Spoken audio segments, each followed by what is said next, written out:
Our student standard 8 subject Hindi chapter number 4 उठो धरा के अमर सपूतों।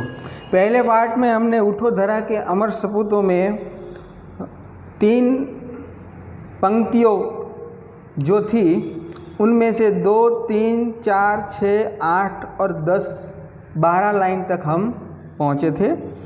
23 पेज पर हम नवयुग नूतन वीणा में नया राग नवगान भरो वहाँ तक हमने समझा था इस पोयम को, उठो धरा के अमर सपूतों। तो अब हम वहाँ से शुरुआत करेंगे।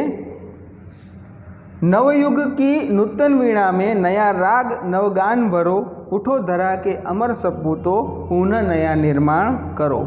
नवयुग यानी कि न्यू जो टाइम है उसमें जो वीणा एक इंस्ट्रूमेंट है माँ सरस्वती का, इसमें जो न्यू राग जो हम भरते हैं, न्यू इंस्ट्रूमेंट में जो वॉइस हम बजाते हैं, साउंड बजाते हैं, उसमें नई आवाज़ उत्पन्न होती है। उसी प्रकार हमें नया कार्य करना है, हमें नवयुग में हमें नया राग भरना है सभी इंसानों के साथ और नया गान करना है, ये बात बताई गई है। फिर है कली कली।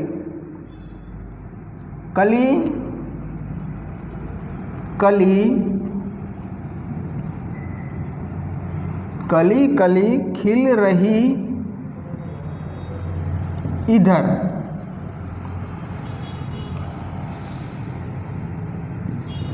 वह फूल फूल मुस्काया है। कली कली खिल रही इधर यानी कि जो फूल है, फ्लावर्स है, उनके नए कूपन यहाँ पे फूटे हैं। कली कली कली जो है एक डाली होती है, उस डाली में से नए कूपन उसके उपजाऊ होते हैं जो नया फूल उत्पन्न करता है। तो वो खिली है इधर, वह फूल फूल मुस्काया है। तो न्यू मॉर्निंग टाइम में देखते हैं कि कोई भी वृक्ष या कोई भी पौधा होता है, उनकी नई कलियां आती है और नई कलियां के बाद एक फूल खिलता है और वो फूल इस अर्थ पर मुस्कुराता है। बस इसी प्रकार हमें नवयुग में यानी कि न्यू टाइम में हमें कली की तरह खिलना है और फूलों की तरह मुस्काना है, ये बात यहाँ पे बताई है। फिर है 24 पेज पर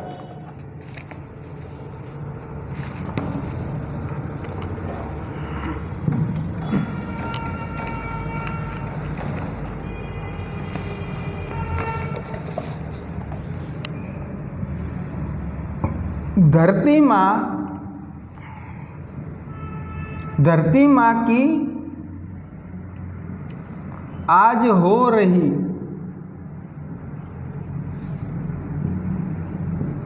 नई सुनहरी काया है। देखो आगे की लाइन में क्या बताया कि कली कली खिल रही है और फूल मुस्करा रहे हैं। तो चारों ओर अगर लैंड पर चारों ओर फ्लावर हो गए तो हमारी धरती कितनी ब्यूटीफुल लगेगी। तो कहती है कि आज जो हमारी धरती माँ है वो आज हो रही नई सुनहरी काया है। तो उनकी काया का मतलब बॉडी, उनका पूरा का पूरा जो बॉडी है वो सुनहरी यानी कि ब्यूटीफुल हो रही है।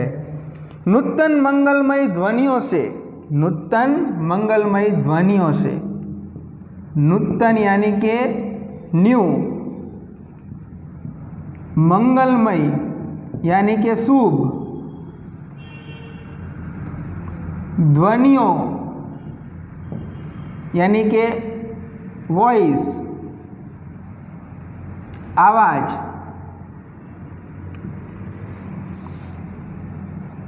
ध्वनियों से गुंजित जग उद्यान करो। उठो धरा के अमर सपूतो, फिर वो लाइन है पुनः नया निर्माण करो। तो नूतन यानी कि न्यू, मंगलमय यानी कि शुभ, और ध्वनिया यानी कि एक वॉइस आवाज़ होती है, साउंड होता है। वैसी गुंजित यानी कि आवाज़ करना, गुंजन करना, जैसे भंवरा गूंजता है उसी प्रकार। जग में उद्यान करो, तो नूतन मंगलमय ध्वनियों से गुंजन जग उद्यान करो, गुंजित जग उद्यान करो। उठो धरा के अमर सपूतो, पुनः नया निर्माण करो। तो कहते हैं कि नए नए फूल खिले हैं, धरती पर चारों ओर हरियाली छाई हुई है। उसी प्रकार हमें नए और विचारों के साथ, नए कार्य के साथ हमें इसी प्रकार कार्य करना है। तो कहते हैं कि उठो धरा के अमर सपूतो, पुनः नया निर्माण करो। एक एग्जाम्पल है, नूतन मंगलमय ध्वनियों से गुंजित जग उद्यान है। उद्यान का मतलब यहाँ पे बाग, गार्डन होता है। तो जैसे गार्डन इसी प्रकार से ब्यूटीफुल लगता है, बस उसी प्रकार हमारी लाइफ भी गार्डन होनी चाहिए। फिर आगे की लाइन है, सरस्वती का पावन मंदिर, शुभ संपत्ति तुम्हारी है। तुम में से हर बालक इसका रक्षक और पुजारी है। सत सत दीपक जला ज्ञान के नवयुग का आह्वान करो। उठो धरा के अमर सपूतो, पुनः नया निर्माण करो। सरस्वती का पावन मंदिर, ये जो स्कूल है वो एक सरस्वती का पावन मंदिर, एक टेम्पल है। तो सरस्वती माता का मंदिर हमने कहीं भी देखा नहीं है, मगर सरस्वती माता का मंदिर कहाँ है? जो स्कूल है वही माँ सरस्वती, मदर गॉडेस सरस्वती का मंदिर है, वो टेम्पल है। उसके अंदर शुभ संपत्ति तुम्हारी है, यानी कि शुभ संपत्ति का मतलब होता है इस टेम्पल में, इस स्कूल में, इस मंदिर में, इस शाला में सभी प्रकार का ज्ञान हमें प्राप्त होता है। हम यहाँ से ही सब कुछ सीखते हैं, पूरा का पूरा डिसिप्लिन, कैसे रहना, कैसे जीना, किस प्रकार से हमें अलग अलग प्रकार का नॉलेज मिलता है। तो शुभ संपत्ति हमारी है, ये तुम्हारी है, ऐसा कवि ने कहा है। तुम में से हर बालक इसका, सब स्टूडेंट है, ये किसके बालक है? माता सरस्वती के बालक है।